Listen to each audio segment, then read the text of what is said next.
첫째 주일, 계속해서 돌아가신 하나님의 은혜를 생각하며 나아가길 소망합니다. 함께 있는 형제 자매님들과 교제로 예배를 시작했으면 좋겠습니다. 다 함께 일어나셔서 앞뒤 좌우에 있는 형제 자매님들과 속량의 감사함을 생각하는 한 주 됩시다 라고 다 같이 인사하겠습니다. 속량의 감사함을 생각하는 한 주 됩시다. 속량의 감사함을 생각하는 한 주 됩시다. 2022년 3월 첫째 주, 우리를 부르시는 하나님께 라이트 청년교회 예배를 올려드립니다. 내가 산을 향하여 눈을 들리라. 나의 도움이 어디서 올까? 나의 도움은 천지를 지으신 여호와에게서로다. 여호와께서 너의 출입을 지금부터 영원까지 지키시리로다. 아멘. 고백의 기도 시간입니다. 지난 한 주간의 우리의 삶을 돌아보며 하나님 앞에서 삶 속의 죄와 허물을 고백하겠습니다.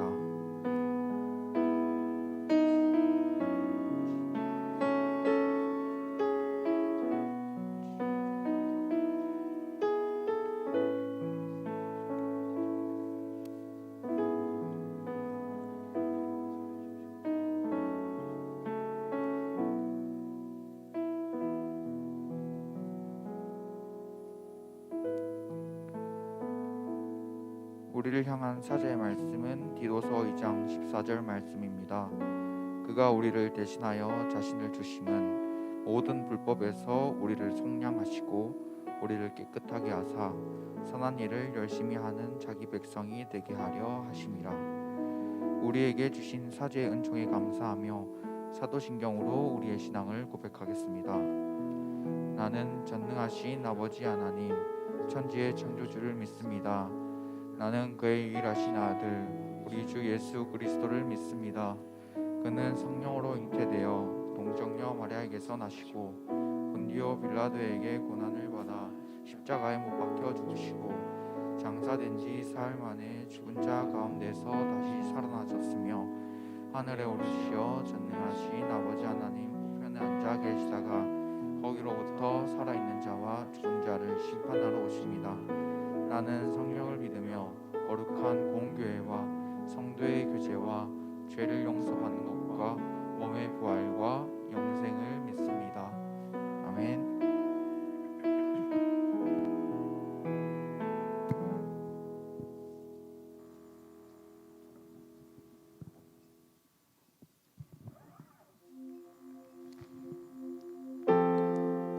우리 사순절 첫째 주일 이렇게 함께 예배하러 나오신 모든 여러분들을 사랑하고 축복합니다. 우리가 우리를 위한 예배가 아닌 주님 한 분만을 위한 예배 되기 원한다고 우리 기도하는 마음으로 이 시간 찬양하며 나아가겠습니다.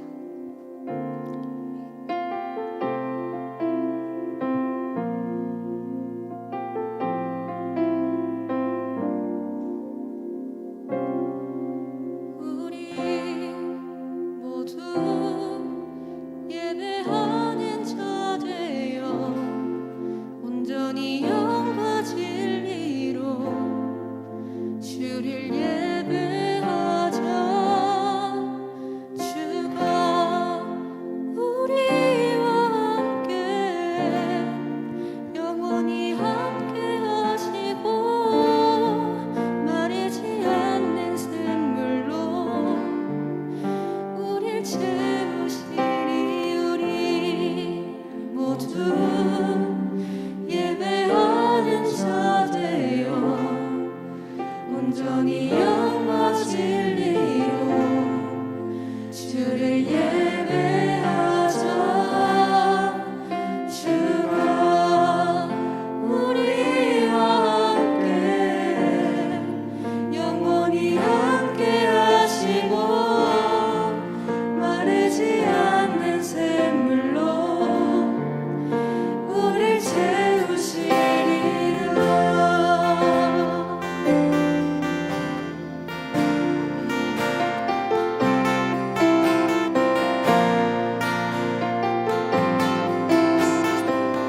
우리 한 목소리로 고백하겠습니다. 우리 모두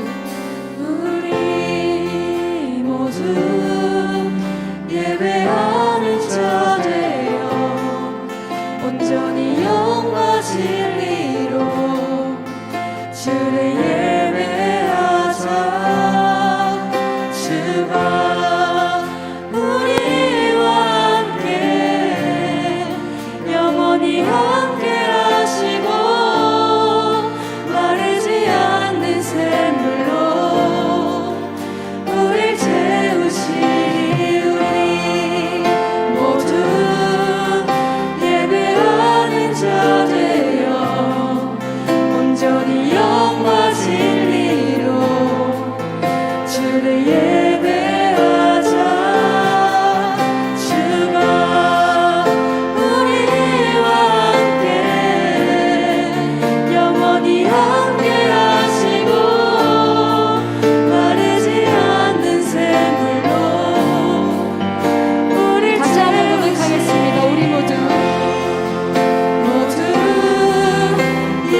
은혜와 영과 진리로 드려지는 예배 되길 원합니다.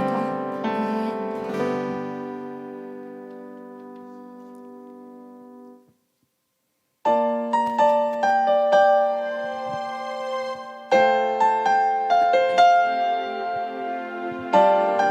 이 말씀으로 다스리는 주님을 찬양하기 원합니다.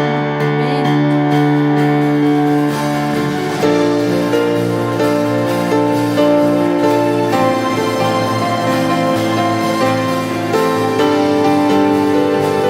함께 찬양할 거예요. 땅이 혼돈하고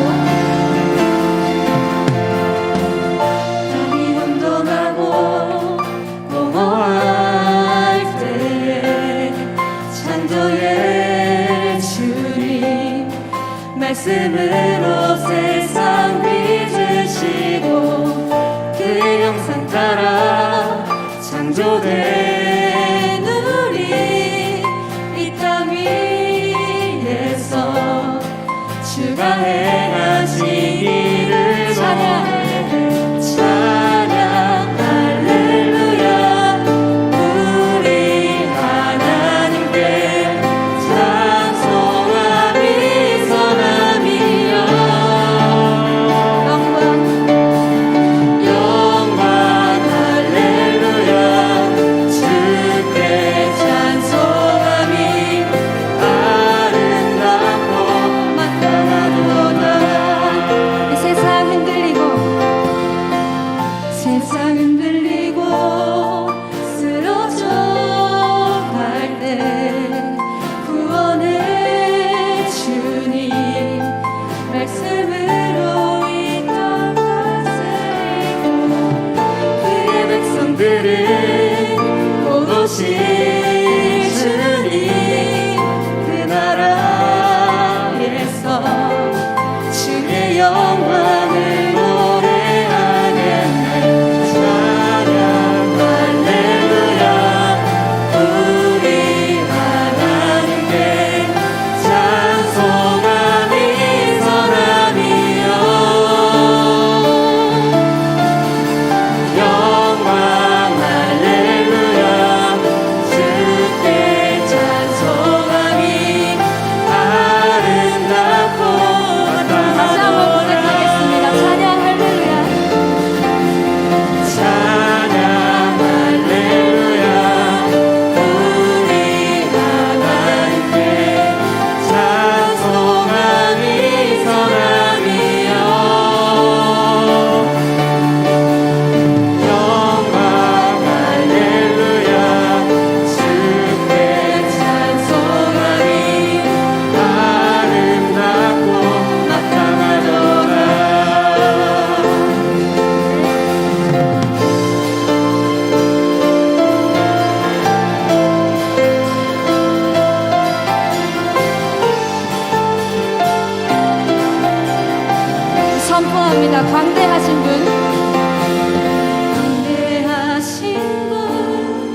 준비한 예물 주님 앞에 드리겠습니다.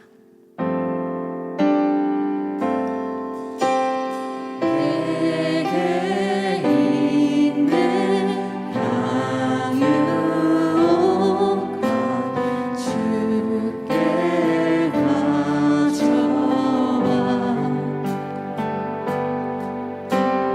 그 발 위에 입 맞추고 깨뜨립니다.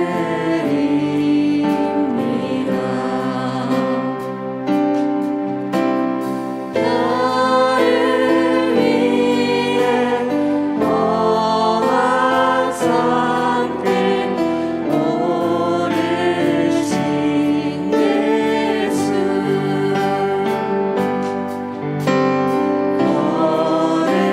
걸음마다 크신 사랑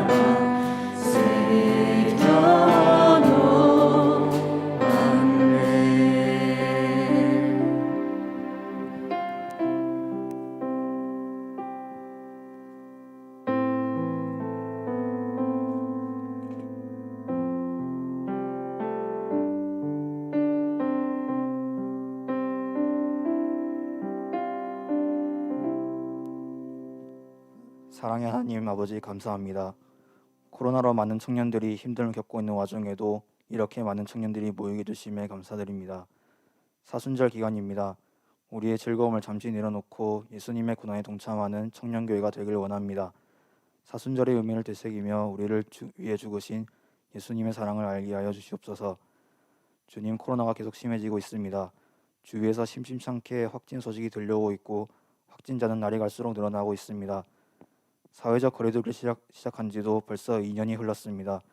길고 긴 거리두기와 확진자 폭증에 의료진들과 시민들이 점점 지쳐가고 있습니다. 주님, 주님의 도우심이 필요합니다. 주님만이 상처 입은 자들을 치료할 수 있습니다. 주님께서 개입하셔서 바이러스로 병든 우리 사회를 고쳐주시옵소서. 마음이 상하거나 아픔이 있는 자들이 있다면 그들을 품어주시고 만져주셔서 회복되게 하여 주시옵소서. 우크라이나 사태에 대해 기도합니다. 전쟁으로 많은 우크라이나 사람들이 죽고 보금자리를 떠났습니다. 긍휼을 베풀어 주셔서 전쟁이 속히 끝나게 하시고 더 이상의 피해가 없게 하여 주시옵소서. 새 학기가 시작되었습니다. 첫 대학 생활을 시작한 학생들도 있고 학교를 졸업하고 사회로 나가는 청년도 있습니다. 기대도 있을 것이고 두려움도 있을 것입니다. 그들이 어디로 가는지 주님이 함께 해주시고 대학교 가는 청년들은 공부하는데 힘들지 않도록 붙들어 주시옵소서. 대선이 다가왔습니다. 이 나라를 믿음 안에서 하나님의 뜻대로 잘 이끌어 나갈 수 있는 지도자가 나오길 원합니다. 그래서 우리나라가 하나님 안에서 더욱 부강한 나라가 되게 하여 주옵소서. 청년교회를 위해 기도합니다. 많은 청년들이 교회 안에서 사회에서 열심히 살아가고 있습니다. 지치지 않게 도와주시고 혹시라도 지은 죄가 있다면 용서해 주시길 원합니다.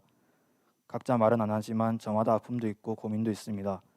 주님께서는 그들의 아픔을 다 아십니다. 체력이 힘들지 않게 붙들어 주시고 혹시라도 상한 마음이 있다면 고쳐 주시옵소서. 알파를 비롯하여 청년교회에서 하는 다양한 프로그램들과 사업들이 있습니다. 이 프로그램들이 주님 안에서 차질 없이 잘 진행되게 하시고 이를 통해 세상에 선한 영향력을 끼칠 수 있는 우리 청년들이 될 수 있도록 하여 주시옵소서. 목사님이 말씀을 선포하실 때 말씀을 그냥 듣는 것이 아닌 삶에 적용하고 마음에 새겨 우리의 생각이 변화되고 삶이 변할 수 있는 그런 마음의 양식이 되게 하여 주시옵소서. 성령님이 목사님과 함께 하셔서 은혜로운 말씀을 전하게 하시고 목사님의 마음도 붙들어 주시옵소서. 감사드립니다. 귀하신 주 예수 그리스도 이름으로 기도드리옵나이다. 아멘.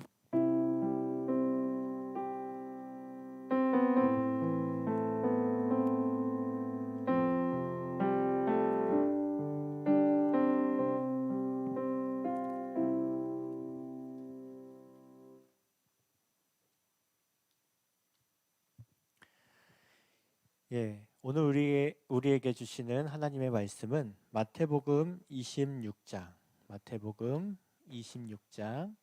6에서 16절 말씀입니다. 마태복음 26장 6에서 16절 말씀입니다.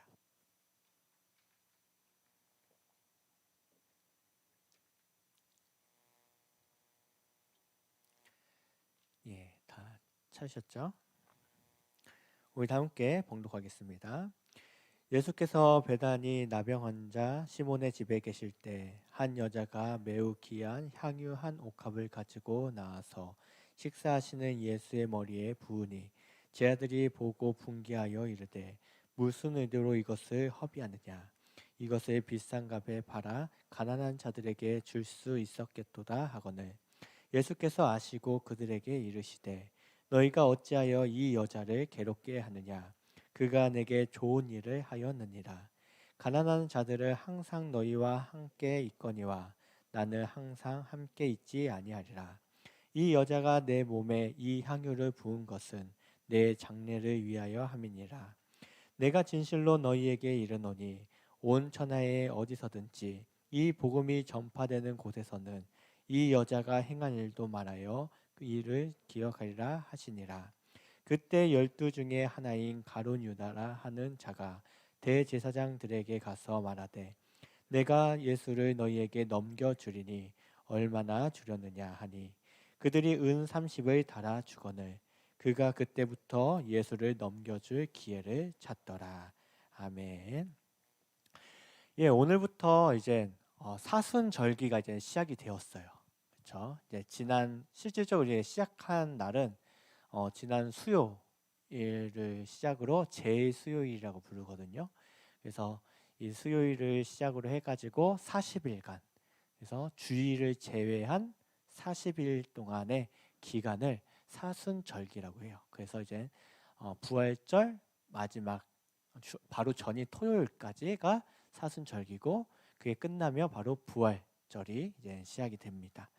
우리는 이 사순절 기간 동안 특별히 예수님에 대한 생각들을 조금 깊이 하는 시간들이 됐으면 좋겠어요. 우리를 위해서 이제 우리의 죄를 위해서 이 땅에 오시고 또한 우리의 죄를 용서하시기 위해 십자가에 달리시고 고난당하신 예수 그리스도의 그 은혜와 사죄의 은총을 우리가 한 깊이 생각하면서 우리의 신앙과 우리의 삶을 한번 돌아볼 수 있는 시간들이 됐으면 좋겠습니다. 사실 이제 사순절 기간 동안 성경 공부를 하려고 했어요. 근데 신청자가 3명밖에 없었어요. 그래가지고 이건 안 되겠다 해서 이제 폐강하고서 이 성경 공부 이 내용을 가지고서 이게 설교로 다시 이렇게 조금 수정을 해가지고 그냥 우리 청년교회 전체와 함께 나누면 좋겠다라는 생각이 들어가지고 이 성경 공부하려고 했던 그 내용을 가지고서 우리 사순절 기간 동안 그리고 사순절 조금 뒤에까지 그 말씀들을 가지고서 함께 나누려고 하는데요. 오늘 말씀은 마태복음 26장 6에서 16절의 내용이에요. 우선 오늘 말씀을 전하기에 앞서서 혹시 여러분들은 이제 살면서 기억에 남는 선물이 있습니까? 내가 받았던 선물 중에 가장 기억에 남는 선물. 저에게는 하나의 선물이 있어요. 뭐냐면 예전에 2년 전에 코로나가 터지기 전에 성탄절날 했던 설교 혹시 기억나나요? 제가 했던 설교? 그때는 이제 제가 청년 교회를 맡은 게 아니라 유년부를 맡고 있어서 유년부 아이들에게 하는 설교처럼 이렇게 했었는데, 그때 성탄절에 받았던 선물이 아직도 기억이 나요. 어렸을 때 받은, 부모님으로부터 받은 선물인데, 그 장난감 중에 혹시 그런 장난감 알아요? 낚시하는 장난감. 그래서 낚싯대 자석이 이게 달려 있어가지고 이게 물고기가 이렇게 판에서 이렇게 막 돌고 있으면 자석으로 딱 해가서 집어내는 그런 장난감이었는데, 그 성탄절에 딱 일어나고 나니까 그 선물이 딱 있는 거예요. 아, 산타 할아버지가 와서 이 선물을 주고 갔구나 라고 생각했는데, 알고 보니 누가 준 거예요? 부모님이 줬던 것을 이제 알면서 그런 추억들이 있는데요. 일단 부모는 성탄절 이제 전주부터 자녀에게 어떤 선물을 해야 할까 이제 고심하고 고민하고 사랑으로 이 선물을 이제 준비를 합니다. 그리고 바로 전날에 자녀 몰래 성탄트리 밑에나 이제 자녀가 이제 자고 있는 머리맡에 그 선물을 놓아두지요. 그리고서 잠에서 일어난 그 아이가, 그 자녀가 기뻐하는 모습을 보면 할 것을 기대하면서 그 선물을 준비해 놓습니다. 자녀가 기뻐하는 모습을 상상하며 설레는 마음으로 그 선물을 자녀에게 주지요.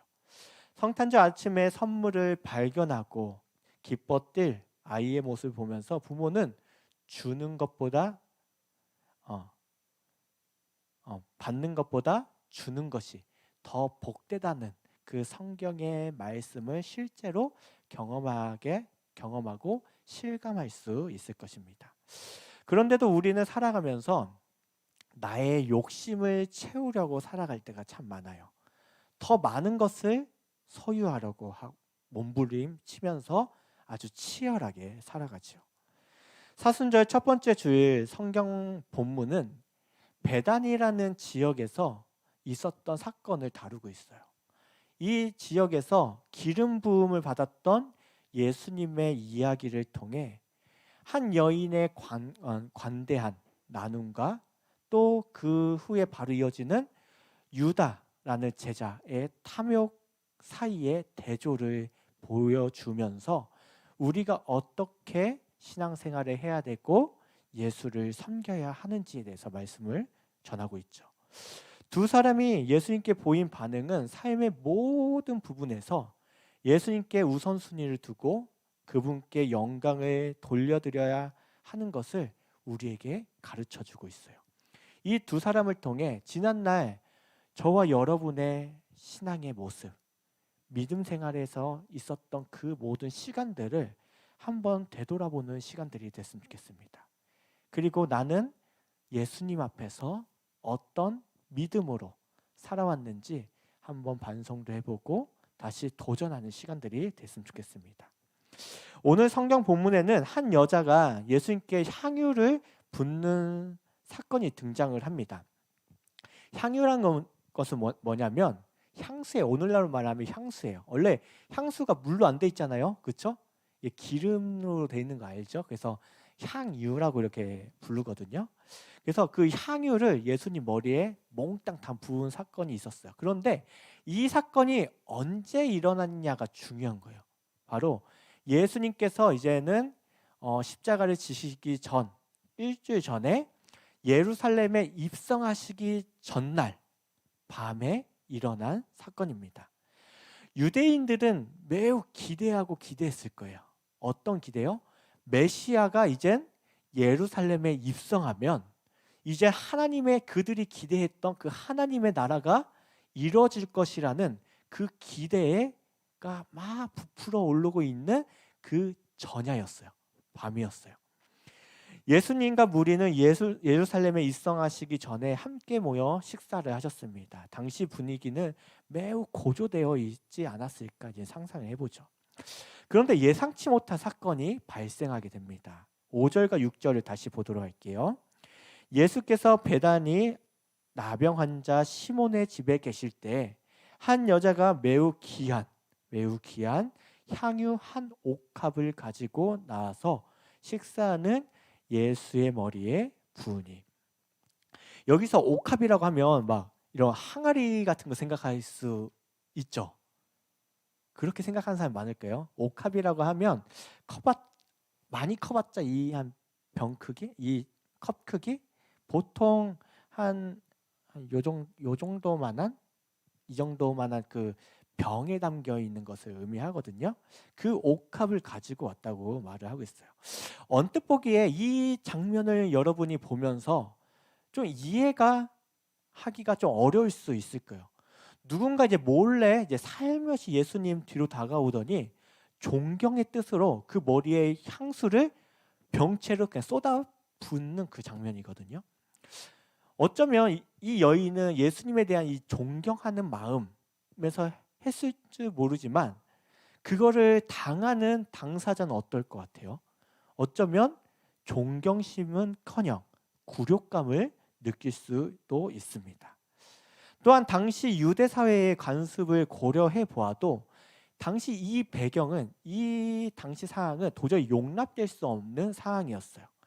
이 장면에 등장하는 여인은 남자들의 축제를 어쩌면 방해하고 있다고 볼 수 있기 때문입니다.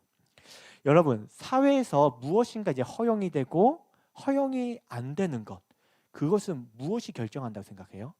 내가 뭔가를 이렇게 할 때 이런 행동들이 허용되고 허용이 안 되는 것, 그것은 무엇이 결정할까요?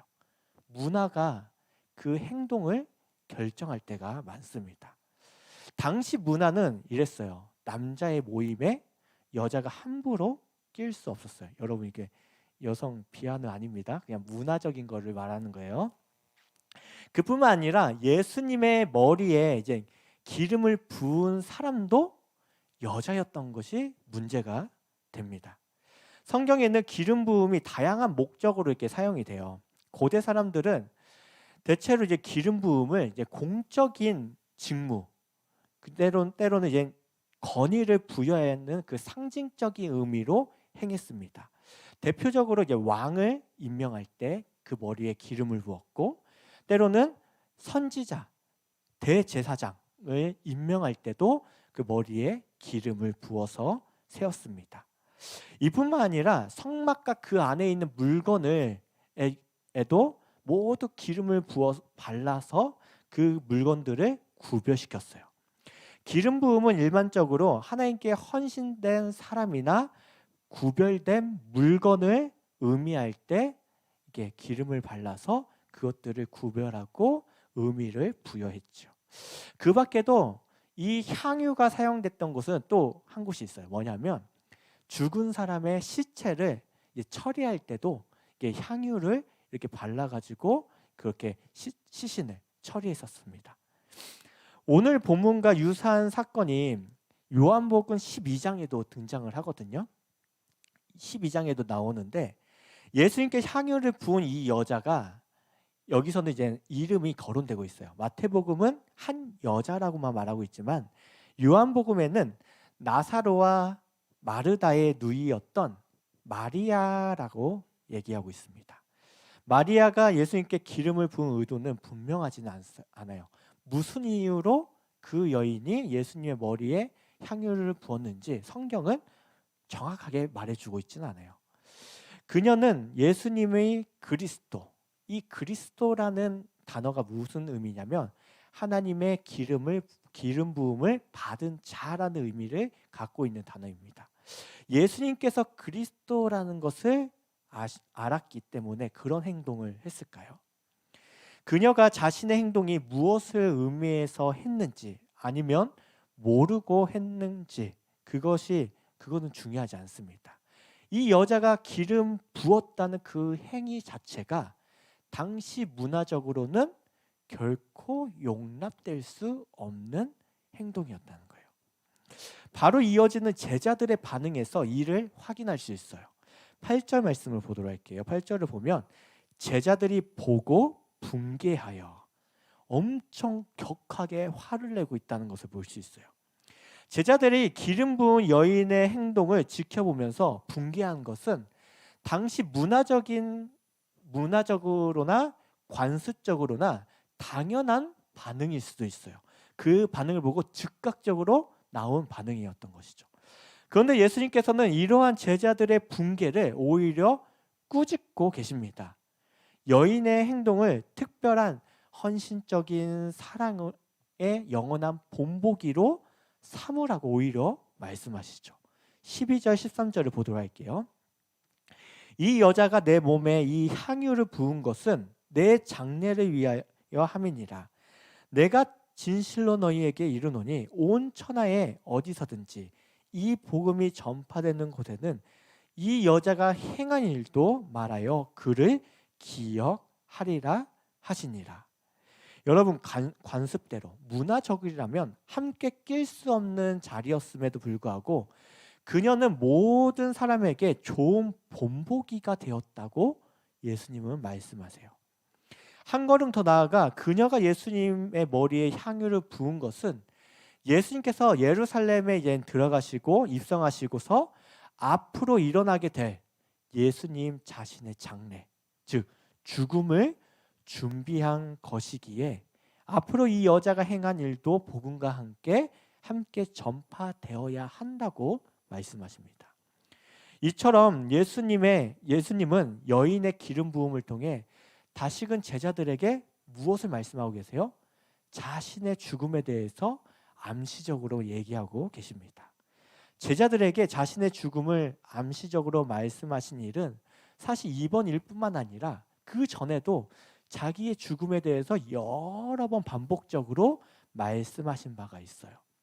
그럼에도 불구하고 제자들은 어땠습니까? 제자들은 점점 가까워오는, 사실 예루살렘에 입성하는 그 순간부터 이제는 예수님은 죽음의 길로 이제 가시는 시간이었어요. 그 죽음의 문턱, 그 가까이에 다가오고 있음에도 불구하고 제자들은 그거에 대해서 아무런 반응도 보이지 않고 있어요. 오히려 아무런 관심조차 없는 제자들의 모습을 보게 되죠. 오히려 그들의 관심은 어디에 있었습니까? 여인이 예수님의 머리 위에 부었던 그 기름, 그 향유옥합에 온 집중을 해서 쏠려 있었어요. 그들의 마음은 그 향유옥합에 있었죠. 다시 8절과 9절을 읽어보도록 할게요.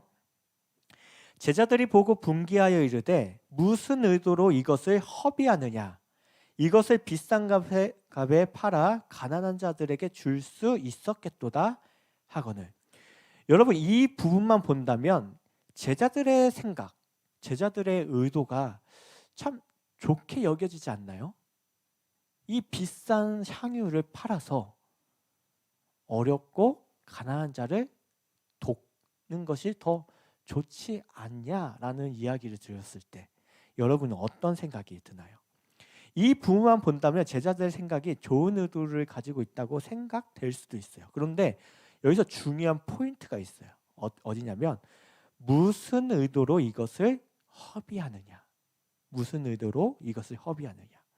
이 단순한 물음이 제자들의 관점, 그들의 우선순위가 어디에 있는지를 보여주고 있습니다. 그들이 보기에는 예수님의 머리에 비싼 향유를 병채로 부어야 할 이유가 없다라고 말하고 있는 것이죠. 그들은 여인이 보인 이 헌신적인 행동에 깃들어 있는 그 의미를 놓쳐버린 채 그녀의 선물, 그녀가 가지고 있던 재물이 그냥 허비되고 있다고 봤어요. 그냥 무의미하게 부어졌다라고 그렇게 믿고 있었습니다. 또한 제자들은 그녀의 헌신적인 행동의 가치를 비난함으로써 의도치 않게 예수님이 앞으로 당하셔야 할 그 죽음과 그 부활을 모욕하는 격이 되었습니다. 아까 전에 기름을 또 여러 가지 거룩한 것을 구별할 때도 사용된다고 했지만 무엇을 위해서도 사용된다고 했죠? 시체를 처리할 때도 사용이 된다고 했어요. 앞으로 예수님의 죽음, 그 장례에 대해서, 그리고 앞으로 더 나아가 예수님의 부활에 대해서 모욕하는 격이 되었던 거예요. 왜? 예수님의 죽음을 어떻게 보면 부인하고 있는 모습이기 때문입니다. 당시 여인이 예수님의 머리에 부은 이 향유는 무척이나 사치스러운 선물이었습니다.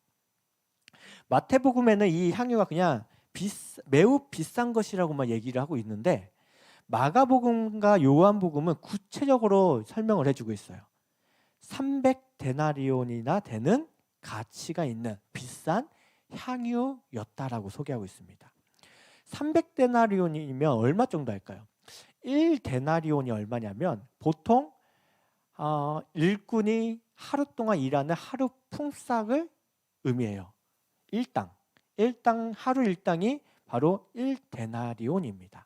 그러면 300데나리온이면 1년치 연봉이라고 생각하면 쉽게 생각하시죠. 왜 쉬는 날들 생각하고 뺀다면 1년치 연봉입니다.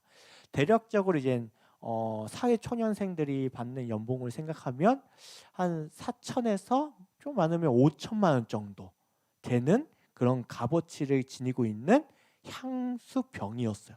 하나의 향유병이었습니다.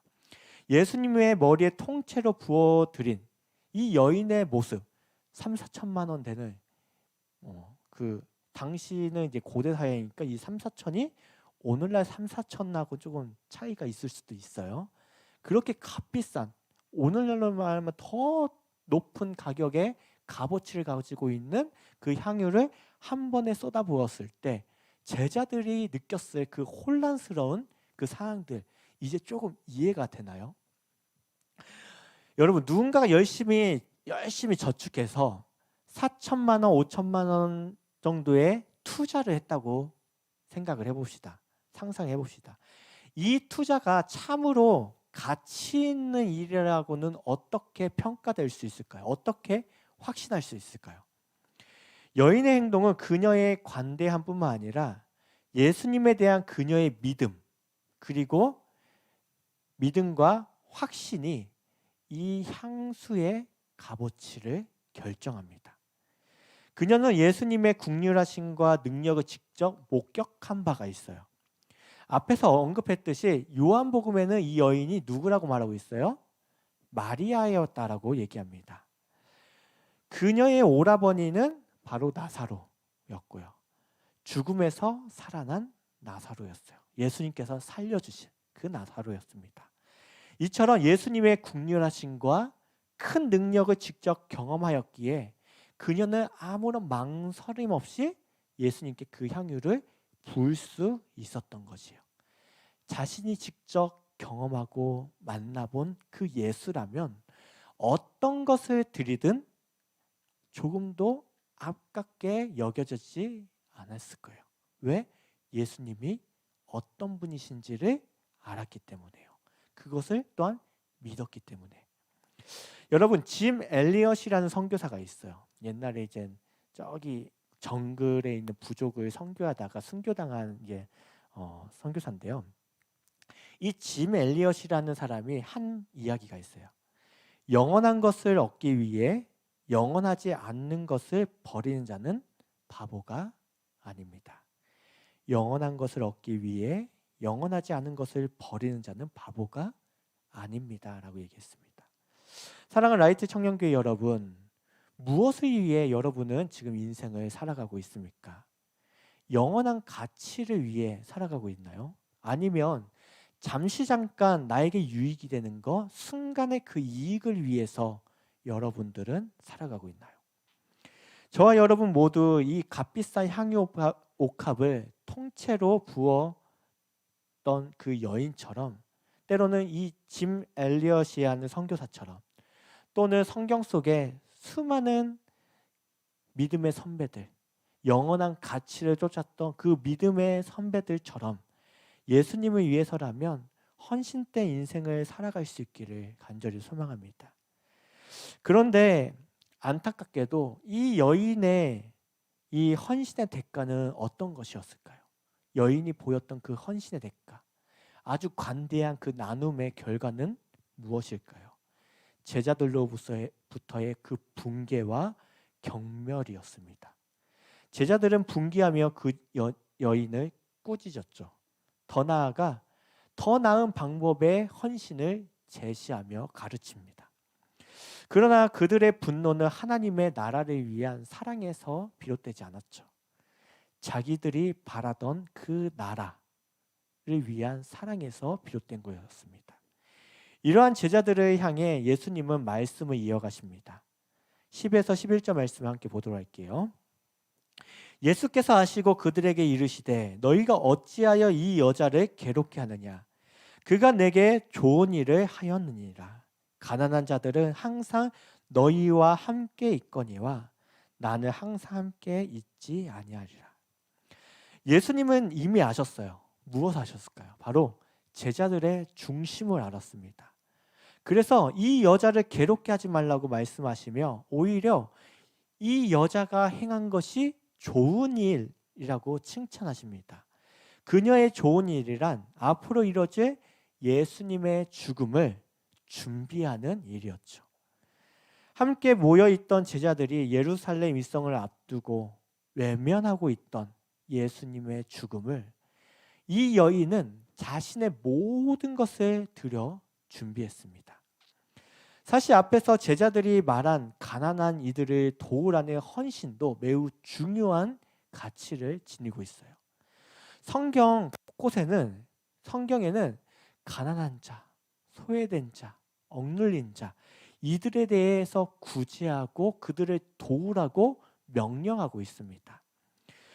믿는 자들, 저와 여러분에게 이 가난한 자를 돕는 것은 선택사항이 아니에요. 필수 사항이죠. 사도들 역시 가난한 자들을 도우라고 우리에게 계속 장려하고 있어요. 가난한 자를 돌보고 그들을 불쌍히 여기라고 말이죠. 하지만 성경은 모든 것이 때가 있다고도 말합니다. 모든 거에는 때가 있다고 얘기합니다. 가난한 자에게 비싼 향유를 팔아서 나눠줘야 할 때가 있는 것이고 그리스도께 향유를 전부 부어드려야 할 그 때가 있는 것입니다.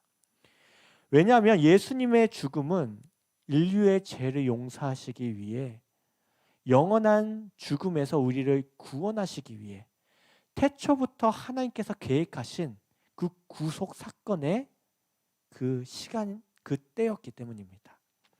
두 번 다시는 오지 않을 인류 역사에 단 한 번뿐인 하나님의 계획을 위해서 이 여인은 자기의 모든 것을 들여서 그것을 준비했던 것입니다. 이처럼 여인의 헌신은 예수님의 십자가 죽음을 통해 이루어질 예수님의 십자가 죽음을 통해 이루어질 영원한 가치를 위해서 영원하지 않는 것을 포기하는 그 헌신과 나눔이었던 것입니다. 어쩌면 저와 여러분이 예수님을 위해 살아가는 인생이 이와 같을 수도 있어요. 나의 시간과 나의 열정, 나의 물질, 나의 가장 소중한 것을 드리지만 주변 사람들에게 참으로 미련하다, 참으로 바보 같다, 그 행동이 정말 어리석다라고 이렇게 평가되고 가치가 매겨질 수도 있습니다. 우리의 그 믿음의 가치를 깎아내릴 수도 있죠. 그렇다고 할지라도 저와 여러분의 믿음과 행동이 하나님 앞에서 나의 시간과 나의 물질과 나의 소중한 것들을 평가하고 있다는 것을 기억했으면 좋겠어요. 우리의 믿음과 우리의 행동이 하나님 앞에 드린 그 모든 것을 평가하고 있기 때문에 세상이 말하는, 세상이 평가하는 그것에 굴하지 않는 그 믿음으로 살아갈 수 있기를 간절히 소망합니다. 여인의 믿음과 행동이 예수님의 머리 위에 전부 부어드렸던 그 향유의 가치를 평가하고 있듯이 말이죠.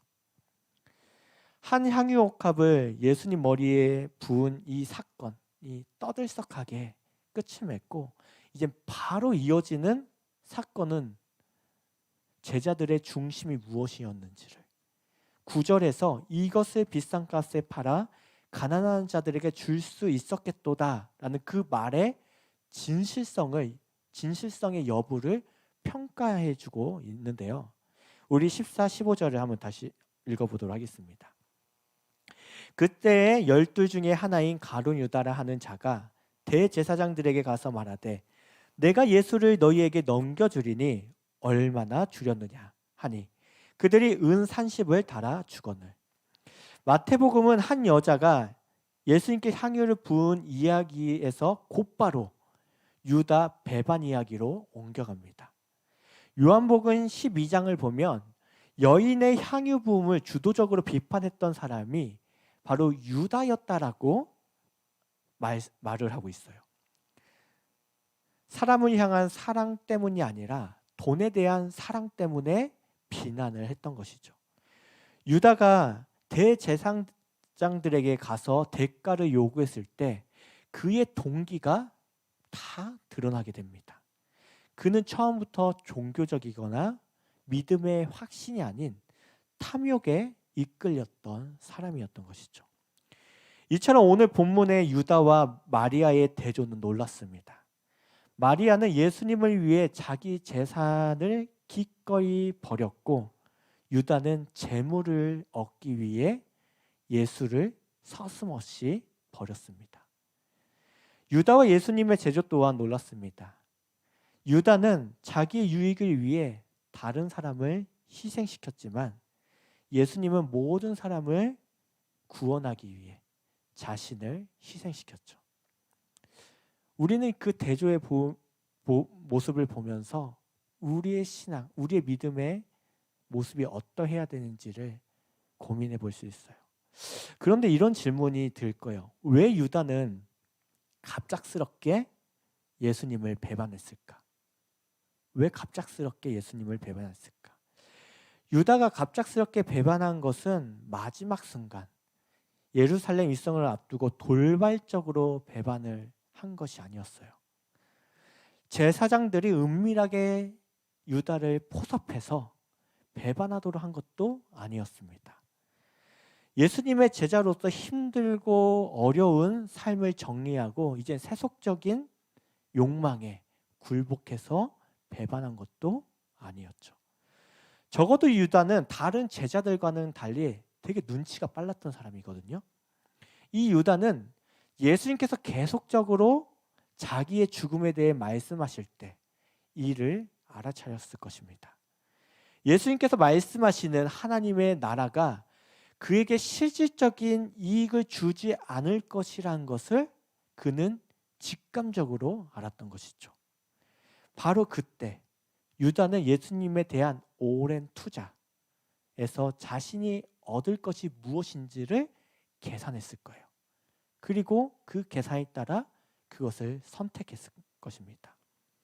그는 은 30이라는 당시의 은 30은 노예 한 사람 값 정도 되는 값이었습니다. 은 30에 예수님을 팔아버립니다. 유다는 당장 얻을 수 있는, 당장 눈에 보이는 그 이익, 그 재물의 조건을 위해 영원한 것을 포기했던 사람이었습니다. 유다는 어떻게 하면 예수를 잘 섬길 수 있을까가 아니라 예수님에게 무엇을 얻을 수 있는가라는 이 탐욕적인 마음을 가지고 살아가는 사람을 대표하는 인물이 되고 맙니다. 이처럼 그는 재물, 돈을 향한 욕망을 받아줄 자를 찾아서 한밤중에 산을 넘고 골짜기를 지나 대제사장들이 있는 예루살렘으로 갔습니다. 당시 예수님이 머물고 있었던 곳이 어디라고 했었죠? 베다니라고 했습니다. 이 베다니에서 예루살렘은 3km 정도 되는 거리였어요. 3km 정도 되는 거리. 대제사장들은 꽤 오랫동안 예수님을 어떻게 하면 해칠 수 있을까 기회만 엿보고 있었을 그때였습니다.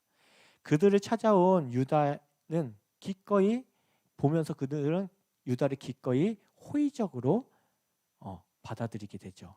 예상치 못한 유다의 자발적인 방문, 그토록 원했던 바로 그 기회를 잡을 수 있는 순간이었기 때문입니다. 더 나아가서 누가복음에는 사탄이 심어준 욕망 때문에 유다가 그러한 행동을 했다고 증언하고 있어요. 왜냐하면 사탄은 광야에서 예수님을 시험한 후에 적당한 때가 오기까지 얼마 동안 예수님을 떠나 있었다라고 이렇게 얘기해 주고 있거든요.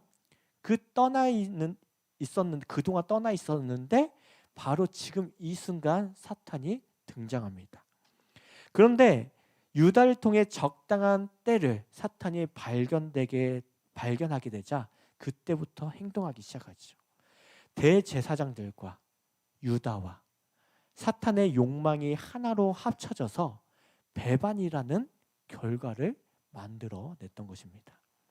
사랑하는 라이트 청년교회 여러분, 비록 우리가 유다와 똑같이 이 똑같은 방법으로 예수님을 배반한 일은 사실 없을 것이에요. 그러나 우리 모두는 욕망에 끊임없이 이끌려 살아가는 연약한 존재라는 사실을 잊지 말아야 됩니다. 유다의 죄가 모든 인간의 경험의 범주 안에 속해 있기 때문이에요. 그의 배반은 유별난 것이 아니었어요. 사람들이라면 누구나 저지를 수 있는 그러한 일입니다. 어쩌면 우리도 유다와 별반 다르지 않을 수도 있어요. 예수님을 따랐던 수많은 제자들 가운데 예수님을 배반했던 제자가 유다 한 사람뿐이었을까요? 유다를 시작으로 지금 저와 여러분도 얼마든지 예수를 배반할 수 있습니다. 단지 여러 상황과 조건이 맞아 떨어지지 않기 때문에 지금은 믿음이 있는 것처럼 그렇게 우리가 생활하고 있을 수도 있습니다. 사탄이 적당한 때가 오기까지 얼마 동안 예수를 떠나 있듯이 배반의 때가 오면 얼마든지 저와 여러분도 사탄의 욕망과 합쳐져서 배반의 아이콘이 될 수 있다는 그 사실을 우리는 주의하고 늘 깨어 있어야 합니다. 그러므로 우리는 예수님에게 무엇을 얻을 수 있는가가 아니라, 그러한 신앙이 아니라 어떻게 하면 예수를 잘 섬길 수 있는가에 늘 집중하면서 살아가야 하는 것입니다. 이제 말씀을 마무리하도록 할게요. 오늘 본문을 통해 우리는 재물에 대한 서로 다른 반응들을 보았어요. 한 여인은 자기의 가장 소중했던 그 값이 비싼 향유 전부를 예수님의 머리에 부음으로 예수님의 장례를 준비했을 뿐만 아니라 예수님에 대한 자신의 헌신과 나눔을 나타내 보였습니다. 영원한 것을 위해서 영원하지 않은 것을 기꺼이 포기하며 예수를 위한 자기의 진심을 보였죠. 이처럼 저와 여러분은 어떻게 하면 예수를 잘 섬길 수 있는가를 깊이 생각하며 행동해야 합니다.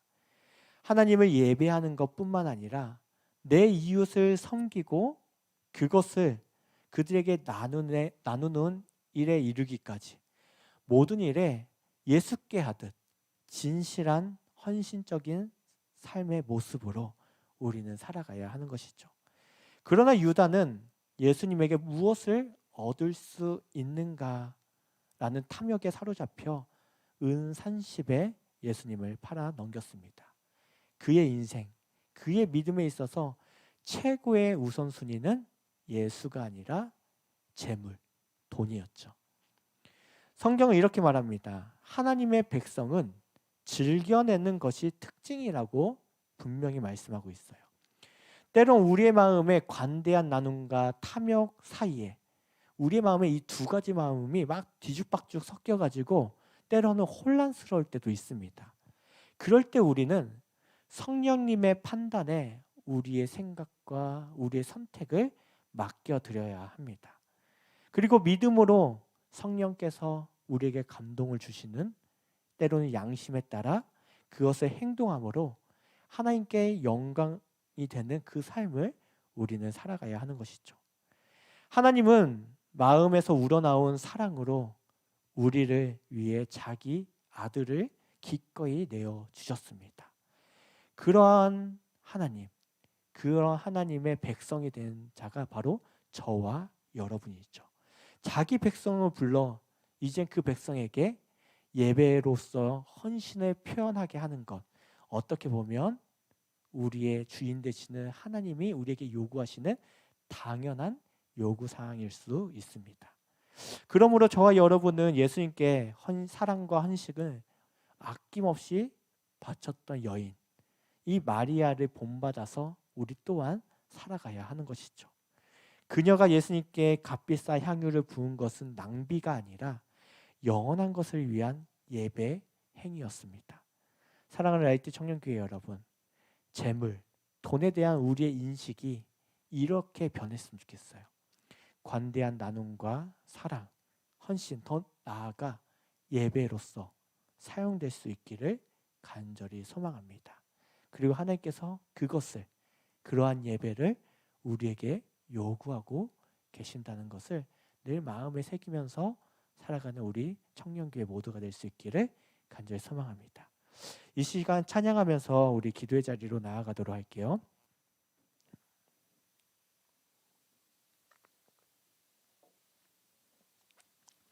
내가 주인 삼은 모든 것이라는 찬양으로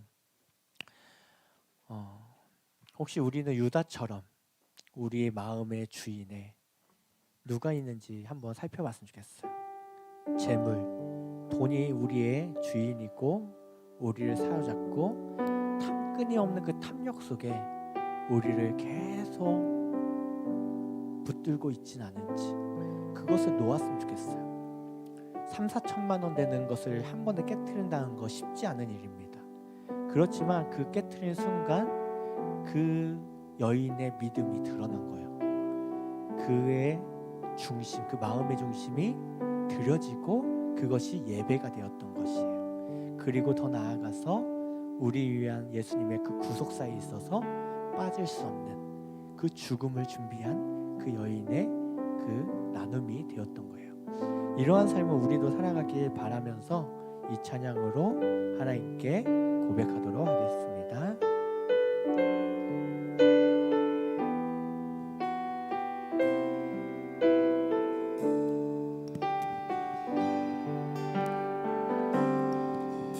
내가 주인 삼은 모든 것 내려놓고 내 주 대신 주 앞에 나가 내가 사랑했던 모든 것 내려놓고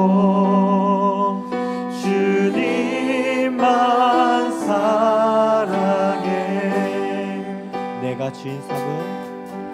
내가 주인 삼은 모든 것 내려놓고 내 주 대신 주 앞에 나가 내가 사랑했던 모든 것 내려놓고 주님만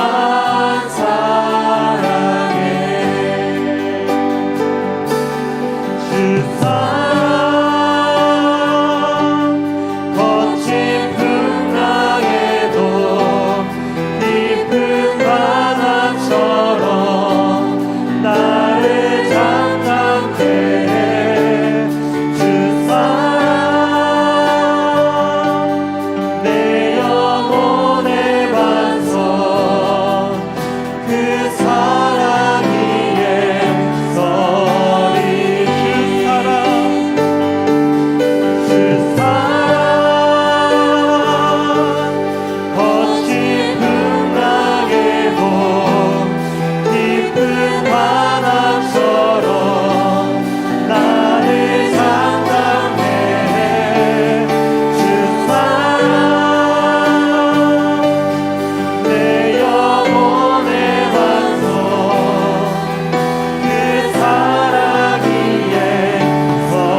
시간 우리 말씀을 기억하기 원합니다.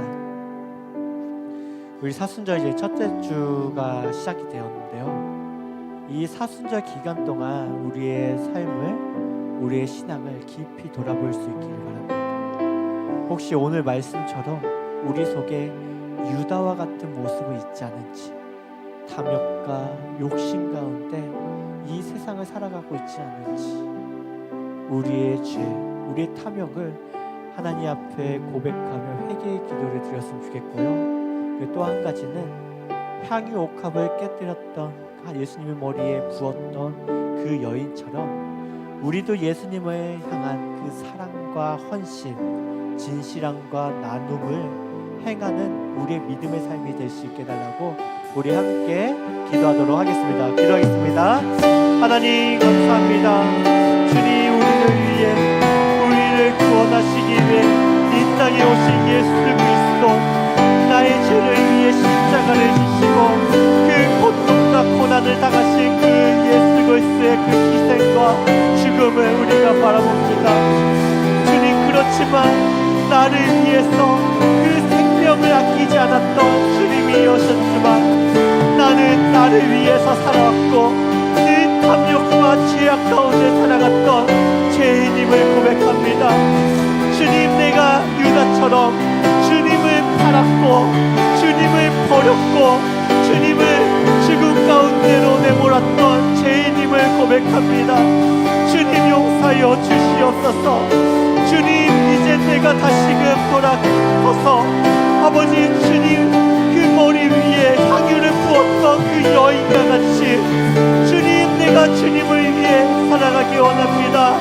주님을 향한 그 사랑과 헌신, 아버지 진실함과 그 나눔을 아버지 내가 행할 수 있는 용기를 주시옵시고 믿음으로 그것을 행하며 살아가는 우리의 믿음의 인생이 될 수 있게 하여 주시옵소서. 우리의 흔들리고 연약한 믿음을 붙잡아 주시옵시고 늘 진실한 그 믿음 가운데로 우리를 인도하여 주시옵시고 성령님, 우리를 온전한 선택을 할 수 있도록 믿음의 선택을 할 수 있도록 힘을 더하여 주시옵소서. 우리 다시 한번 기도할 때는요, 청년교회를 위해서 우리 함께 기도하도록 하겠습니다. 우리 청년교회 안에 관대한 나눔과 섬김이 풍성해질 수 있게 해달라고, 서로가 예수께 하듯 우리가 서로에게 행하고 사랑의 교제가 더욱더 넘쳐나는 그런 청년교회가 될 수 있게 해달라고, 그리고서 우리 37기 알파를 위해서도 기도해주고요. 그리고 우리 새내기들을 위해서도 정말 이 청년교회에 잘 적응하고 대학생활 가운데서도 믿음으로 잘 적응해가며 살아갈 수 있게 해달라고 함께 기도하겠습니다. 하나님 아버지, 우리 라이트 청년교회를 기억하여 주시옵소서. 아버지, 우리 청년교회가 정말 이 라이트 그 빛과 같이 이 세상을 비추며 살아갈 수 있게 도와주시옵소서. 여인이 보였던 그 관대한 나눔과 섬김을 아버지 우리도 실천하며 풍성한 나눔 가운데 살아갈 수 있게 도와주시옵소서. 서로가 예수께 하듯 서로를 아끼고 사랑하는 교제가 풍성할 수 있게 도와주시옵소서. 서로를 칭찬하며 격려하며 서로를 이끌어줄 수 있는 믿음의 신앙 공동체가 될 수 있게 하여 주시옵소서. 또한 37기 알파 가운데 있습니다. 남은 일정 가운데도 아버지 모든 개들 가운데 그 마음을 실장하여 주시옵시고 그 삶이 변화될 수 있게 도와주시옵소서. 아버지, 새학기 가운데 있습니다. 우리 대학생들 새학기 정을 잘 할 수 있게 도와주시옵시고 믿음으로 능히 살아갈 수 있도록 주님 도와주시며 아버지 직장인들도 믿음으로 아버지 그 가운데 살아가는 우리 모든 청년들 될 수 있도록 주님 도와주시옵소서. 우리 마지막으로 축복 대상자 3명의 이름을 부르며 함께 축복 기도를 드리겠습니다. 기도하겠습니다. 주님을 축복하오니 그의 가정과 일터와 학업 위에 복을 내려 주옵소서. 유리미를 축복하오니 그의 가정과 일터와 학업 위에 복을 내려 주옵소서. 소진이를 축복하오니 그의 가정과 일터와 학업 위에 복을 내려 주옵소서. 주님, 너무나도 감사합니다. 우리를 위해서, 우리의 죄를 위해서, 우리를 구원하기 위해서 그 십자가의 길을 믿음으로 끝까지 걸어가셨던 주님. 주님, 그렇지만 우리는 주님을 위한 그 헌신을 너무 소홀했습니다. 유다와 같이 예수님을 통해서 내가 무엇을 얻을 수 있는가만 생각했지, 예수님을 어떻게 섬겨야 할지를 생각하지 못했던 우리의 믿음 없음을 주님 불쌍히 여겨주시옵소서. 늘 주님을 배반했고 늘 주님을 도구 삼았던 우리의 연약함을 용서하여 주시고, 이제는 우리의 믿음이, 우리의 삶이 예수님 머리 위에 향유를 부었던 그 여인과 같이 진실한 헌신과 나눔과 사랑으로 우리의 믿음의 인생을 끝까지 걸어갈 수 있도록 주님 도와주시옵소서. 이제는 죽게 하듯 모든 일에 죽게 하듯 행함으로 하나님께 영광이 되는 인생이 될 수 있게 도와주시옵시고, 정말 하나님의 나라를 이 땅 가운데 이뤄가는 우리 믿음의 청년들 될 수 있게 도와주시옵소서. 또한 우리가 세 명의 이름을 부르며 함께 축복하며 기도하였습니다. 그 이름 한 영혼 한 영혼 주님 놓치지 마시옵시고, 그들 모두 주님께로 나올 수 있도록 그들에게 축복하여 주시고 은혜 베풀어 주시고 하나님의 사랑이 우리를 통해 흘러갈 수 있게 도와주시옵소서. 예수님의 이름으로 기도합니다. 아멘. 이제는 우리 구주 예수 그리스도의 은혜와 하나님의 크고 놀라우신 사랑과 성령님의 감화감동 교통하심이 예수님께 향유옥합을 부어드렸던 여인처럼 나눔과 헌신과 사랑의 삶을 살아가길 원하는 라이트 청년교회 모두 형제 자매들 위해 영원토록 함께 하시기를 간절히 축원하옵나이다. 아멘.